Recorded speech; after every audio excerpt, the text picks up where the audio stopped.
Happy hump day, folks. It's that time of the week again. It's Workout Wednesday. So what we're doing today is my favourite format. It's the Tabata format, which is high intensity interval training. It's really efficient.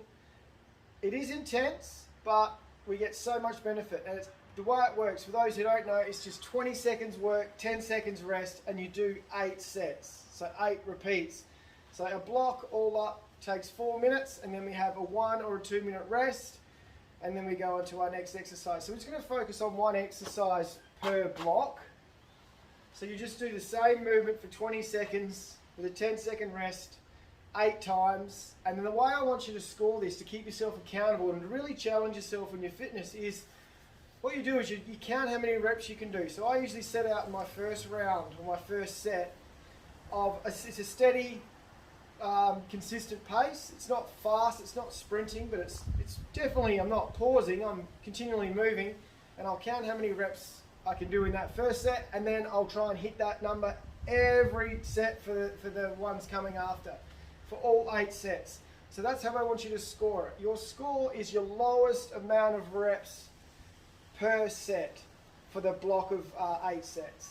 All right, does that make sense? So use that as a scorer, and then see how you fare up, because anyone can go flat out fast at the start and do a heap of reps, but then at the end they've completely gassed themselves and they can barely do 1 or 2 reps. So it's more about staying the course, staying consistent, and that's the way we do it. So we've got 6 exercises today.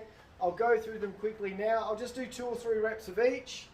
After you've done the proper workout in its form, so the 8 sets of the exercise, have your rest, record your score, and then move on to your next one. So I'll count them out as we go. So our first one is with a kettlebell. That's all we need to use today, is just a kettlebell. So it's from here, we go into a goblet squat. So from there, we squat low, stand high. So that's the rhythm I would use doing this format.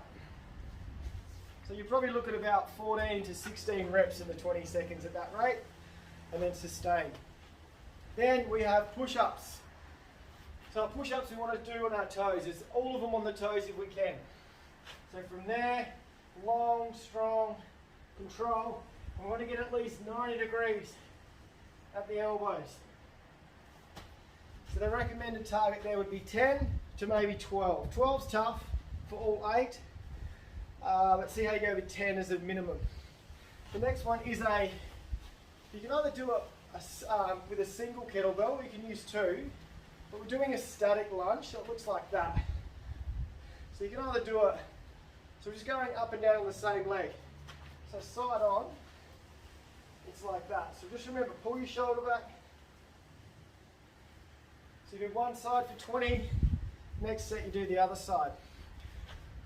So that would be about a 10 to 12 rep set, I would think. Next we've got our body rows. So all I've got here is just my towel.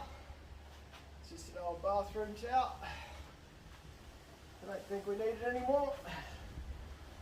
And from here it's just body rows. So you want tension. Pull. So that one would be like the push-ups. 10 to 12, maybe a couple more with those ones. Because we're not lifting as much body weight as we would if we were pushing, just because of the angle of our body. Then we go into our full body movement of kettlebell swings. So from here, the key here is to hinge from your hips. So that weight goes back, the hips go back, you swing, thrust. It's all in your hip thrust. Control. Strong posture. So with those ones, you're probably looking at about 12 or 13 per set for all sets. And then our final exercise is a core exercise. My favourite, I do it all the time, but I only do it because it's really good, are your hollow rocks, like so. So it's all about your lower back into the floor. You're not pulling your shoulder blades down, you're not pulling them to the ground, you're pulling them apart, keeping that nice curve through your back, and that's where we want the vertebrae to hit the floor, is through that lower back section. That really activates that. So there's our workout. See how you go, give it a shot, record your score per exercise, and then it's something you can revisit to see, to make sure that you're progressing. All right, enjoy.